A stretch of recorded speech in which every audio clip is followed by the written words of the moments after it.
ಬಾ ಬಾ ಬಾ.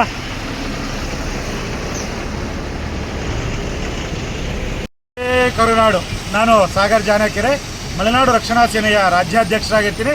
ಇವತ್ತು ಯಾಕಪ್ಪ ಈ ವಿಡಿಯೋನ ಮಾಡ್ತಾ ಇದ್ದೀನಿ ಅಂದರೆ, ನಮ್ಮ ರಾಷ್ಟ್ರೀಯ ಹೆದ್ದಾರಿಯವರು ಎಷ್ಟು ಕಳಪೆ ಕಾಮಗಾರಿನ ಮಾಡಿದ್ದಾರೆ ಮತ್ತು ಯಾವ ಒಂದು ಅಜಾಗರೂಕತೆಯಿಂದ ಕಾಮಗಾರಿನ ಮಾಡ್ತಾ ಇದ್ದಾರೆ, ಹಾಗೆಯೇ ಈ ರಾಷ್ಟ್ರೀಯ ಹೆದ್ದಾರಿಯವರಿಂದ ಎಷ್ಟೆಲ್ಲ ಸಮಸ್ಯೆ ಆಗ್ತದೆ ಅಂತ ಇಂಚಿಂಚು ತೋರಿಸಿದ್ವಿ. ನಾವು ಪ್ರತಿದಿನ ನಾವು ವಿಡಿಯೋನ ಸಮಸ್ಯೆ ಆದಾಗ ಬಂದು ತೋರಿಸುವಂಥ ಕಾರ್ಯನ ಮಾಡ್ತಾಯಿದ್ವಿ.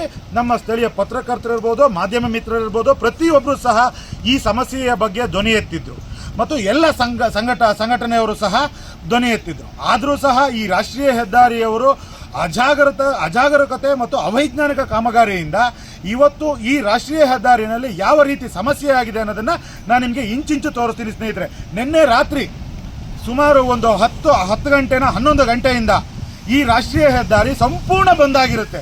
ಯಾಕೆ ಅಂದರೆ ಇವರು ಮಾಡ್ತಾ ಇರುವಂಥ ಅವೈಜ್ಞಾನಿಕ ಕಾಮಗಾರಿಯಿಂದ. ನಾನು ಇದನ್ನು ಇಂಚಿಂಚಾಗೂ ಮೊದಲು ನಿಮಗೆ ತೋರಿಸ್ಕೊಂಡು ಬರ್ತೀನಿ ಯಾವ ಮಟ್ಟಕ್ಕೆ ಜಾಮ್ ಆಗಿದೆ ಅಂದರೆ. ಬನ್ನಿ ಸ್ನೇಹಿತರೆ, ನಾವು ನೋಡ್ಬೋದು. ನೋಡಿ ಇಲ್ಲಿ ನೋಡಿ, ರಸ್ತೆ ಎರಡೂ ಬದಿನಲ್ಲೂ ಸಹ ಈ ರೀತಿ ವಾಹನಗಳು ನಿನ್ನೆ ರಾತ್ರಿಯಿಂದ ಜಾಮ್ ಆಗಿದೆ. ಬನ್ನಿ ಸ್ನೇಹಿತರೆ, ನೋಡಿ ಸುಮಾರು ಕಿಲೋಮೀಟರ್ ಗಟ್ಟಲೆ ಈ ರೀತಿ ವಾಹನಗಳು ಬಂದಾಗಿ ನಿಂತಿರ್ತದೆ. ಇಲ್ಲಿ ರಾಷ್ಟ್ರೀಯ ಹೆದ್ದಾರಿ, ಇದು ರಾಷ್ಟ್ರೀಯ ಹೆದ್ದಾರಿನಲ್ಲಿ ಆಂಬುಲೆನ್ಸ್ಗಳು ಓಡಾಡುತ್ತೆ ಮತ್ತು ಮಿನಿಸ್ಟ್ರ್ ಕಾರ್ಗಳು ಓಡಾಡುತ್ತೆ. ಎಮರ್ಜೆನ್ಸಿ ಮಂಗಳೂರು ಬೆಂಗಳೂರಿಗೆ ಹೋಗುವಂತಹ ಪ್ರತಿಯೊಬ್ಬರು ಸಹ ಇಲ್ಲೇ ಓಡಾಡಬೇಕು.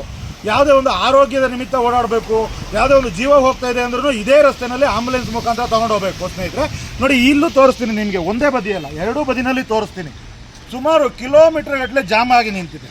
ಈ ವ್ಯವಸ್ಥೆ ಹೇಗಿದೆ ಅಂದರೆ, ಈಗ ರಾಷ್ಟ್ರೀಯ ಹೆದ್ದಾರಿಯವರು ನಿನ್ನೆ ರಾತ್ರಿಯಿಂದ ಇಲ್ಲಿವರೆಗೂ ಜಾಮ್ ಮಾಡಿದಾರಲ್ವಾ, ಯಾವುದೋ ಒಂದು ಕಾಮಗಾರಿನ ಅವೈಜ್ಞಾನಿಕವಾಗಿ ಮಾಡಲಿಕ್ಕೆ ಹೋಗಿ ಅಲ್ಲೇನೋ ಒಂದು ಟ್ರೆಂಚ್ ಹೊಡೆದ್ಬಿಟ್ಟು ಮೋರಿನ ಅಥವಾ ಒಂದು ದೊಡ್ಡ ಗಾತ್ರದ ಮೋರಿನ ಕೂರಿಸ್ಲಿಕ್ಕೆ ಹೋಗಿ ಈ ರೀತಿ ಜಾಮ್ ಮಾಡಿ ನಿಲ್ತಿರೋದು. ಸಾರ್ವಜನಿಕರು ನಿನ್ನೆ ರಾತ್ರಿಯಿಂದ ಊಟ ಇಲ್ದಲೆ, ನಿದ್ದೆ ಇಲ್ದಲೆ ಎಲ್ಲೆಲ್ಲಿಗೋ ಪ್ರಯಾಣಿಸಬೇಕಾದವರು ಕಾರ್ನಲ್ಲೇ ಮಲಗಿ ನಿದ್ದೆ ಮಾಡಿದಂಥ ಪ್ರದರ್ಶನ ಇವತ್ತು ನಮ್ಮ ಸಕಲೇಶಪುರದಲ್ಲಾಗಿದೆ. ರಾಷ್ಟ್ರೀಯ ಹೆದ್ದಾರಿ 75ರಲ್ಲಿ ಸನ್ಮಾನ್ಯ ಶ್ರೀ ಮುಖ್ಯಮಂತ್ರಿಯವರು ಇರ್ಬೋದು, ಸಾರಿಗೆ ಸಚಿವರು ಇರ್ಬೋದು, ಇತ್ತೆ ಗಮನ ಹರಿಸಬೇಕು. ಸನ್ಮಾನ್ಯ ಶ್ರೀ MP ಅವರು ಸಹ ಗಮನ ಹರಿಸಬೇಕು, ಸ್ಥಳೀಯ ಶಾಸಕರು ಸಹ ಗಮನ ಹರಿಸಬೇಕು.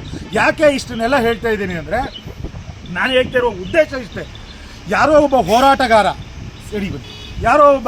ಹೋರಾಟಗಾರ ಅಥವಾ ಯಾವುದೋ ಒಂದು ಸಂಘ ಸಂಸ್ಥೆ ಅಥವಾ ಯಾರೋ ಸ್ಥಳೀಯವಾಗಿ ಒಂದು ಹೋರಾಟನ ಮಾಡ್ತಾರೆ, ರಾಷ್ಟ್ರೀಯ ಹೆದ್ದಾರಿನ ಬಂದ್ ಮಾಡ್ತಾರೆ, ಒಂದು 5ರಿಂದ 10 ನಿಮಿಷ ಬಂದ್ ಮಾಡಿ ಹೋರಾಟನ ಮಾಡ್ತಾರೆ ಅಂದಾಗ ಪೊಲೀಸ್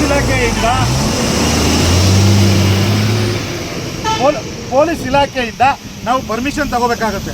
ಅದರಲ್ಲೂ ಸಹ ರಾಷ್ಟ್ರೀಯ ಹೆದ್ದಾರಿನ ಬಂದ್ ಮಾಡಲಿಕ್ಕೆ ಅವಕಾಶ ಇಲ್ಲ ಅಂತ ಹೇಳಿ ಎಲ್ಲಾದರೂ ಯಾರು ರಸ್ತೆ ತಡೆ ಮಾಡಿ ಹೋರಾಟ ಮಾಡಿದ್ರೆ ಬಂದ್ ಮಾಡಿದ ತಕ್ಷಣ ಆ ಹೋರಾಟಗಾರರ ಮೇಲೆ ಮತ್ತು ಪ್ರತಿಭಟನೆ ಮಾಡ್ತಾ ಇರುವಂಥವ್ರ ಮೇಲೆ ಕೇಸ್ ಹಾಕುವಂಥ ಪ್ರಕರಣ ನಡೆಯುತ್ತೆ.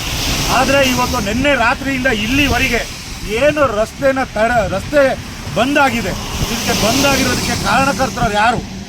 ರಾಷ್ಟ್ರೀಯ ಹೆದ್ದಾರಿ ಪ್ರಾಧಿಕಾರದವರು ಹಾಗೂ ಈ ರಸ್ತೆಯ ಕಾಂಟ್ರಾಕ್ಟರು ಮತ್ತು ಅವೈಜ್ಞಾನಿಕವಾಗಿ ಕಾಮಗಾರಿ ನಡೆಸ್ತಾ ಇರ್ತಕ್ಕಂತಹ ಇಂಜಿನಿಯರ್ಗಳು.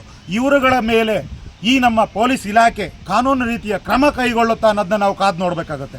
ಯಾಕೆ ಅಂದರೆ ಇವರು ಮಾಡಿರೋವಂಥ ಈ ಘೋರ ಘಟನೆಗೆ ಇವತ್ತು ನಮ್ಮ ಪೊಲೀಸ್ ಇಲಾಖೆ ಎಚ್ಚೆತ್ತುಕೊಂಡು ಇವರುಗಳ ಮೇಲೆ, ರಾಷ್ಟ್ರೀಯ ಹೆದ್ದಾರಿಯ ಅಧಿಕಾರಿಗಳು, ಇಂಜಿನಿಯರ್ಗಳು, ಈ ರಸ್ತೆ ಕಾಂಟ್ರಾಕ್ಟರ್ಗಳ ಮೇಲೆ ಅವ್ರ ಮೇಲೆ ಪ್ರಕರಣ ದಾಖಲಿಸಿ ಕ್ರಿಮಿನಲ್ ಮೊಕದ್ದಮೆನ ಹೂಡಿ ಇವರನ್ನ ಜೈಲಿಗೆ ಅಟ್ಟುವಂಥ ಕೆಲಸನ ಮಾಡಬೇಕು ಅಂತೇಳಿ ಈ ಮುಖಾಂತರ ಕೇಳ್ಕೊಳ್ತೀವಿ.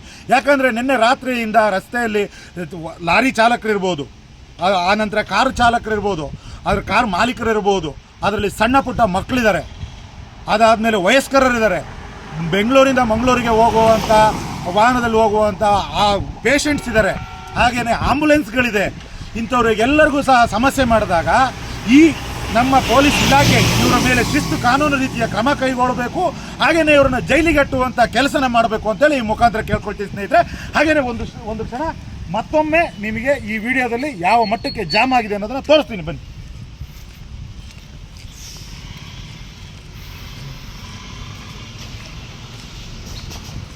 ನೋಡಿ, ಕಿಲೋಮೀಟರ್ ಗಟ್ಟಲೆ ಇಲ್ಲಿಂದ ಕಾಣ್ತದೆ. ಇದನ್ನು ತೋರಿಸ್ತಾ ಹೋದರೆ ನಿಮಗೆ ಕಿಲೋಮೀಟರ್ ಗಟ್ಟಲೆ ಇದು ಇವತ್ತು ಬೆಳಗ್ಗೆಯಿಂದ ಆಗಿರೋದು, ಈಗಿಂದ ಆಗಿರೋದಲ್ಲ. ಇದು ನಿನ್ನೆ ರಾತ್ರಿಯಿಂದ ಈ ರೀತಿಯ ವ್ಯವಸ್ಥೆ ಈ ರಾಷ್ಟ್ರೀಯ ಹೆದ್ದಾರಿನಲ್ಲಿದೆ. ದಯವಿಟ್ಟು ಸೂಕ್ತ ಕ್ರಮನ ಸರ್ಕಾರ ಕೈಗೊಳ್ಳಬೇಕು, ಹಾಗೂ ಸಾರಿಗೆ ಸಚಿವರು ಕೈಗೊಳ್ಳಬೇಕು, ಸನ್ಮಾನ್ಯ ಶ್ರೀ MP ಅವರು ಕೈಗೊಳ್ಳಬೇಕು, ನಮ್ಮ ಸ್ಥಳೀಯ ಶಾಸಕರು ಕೈಗೊಳ್ಳಬೇಕು. ಯಾಕೆಂದರೆ ಈ ರೀತಿಯ ತೊಂದರೆ ರಾಷ್ಟ್ರೀಯ ಹೆದ್ದಾರಿನಲ್ಲಿ ಆದಾಗ ಎಷ್ಟೋ ಜೀವ ಹಾನಿಯಾಗುತ್ತೆ, ಎಷ್ಟೋ ಪ್ರಾಣ ಹಾನಿಯಾಗುತ್ತೆ ಅಂತೇಳಿ ಮುಖಾಂತರ ಕೇಳ್ಕೊಳ್ತೀನಿ ಸ್ನೇಹಿತರೆ. ನಮಸ್ತೆ.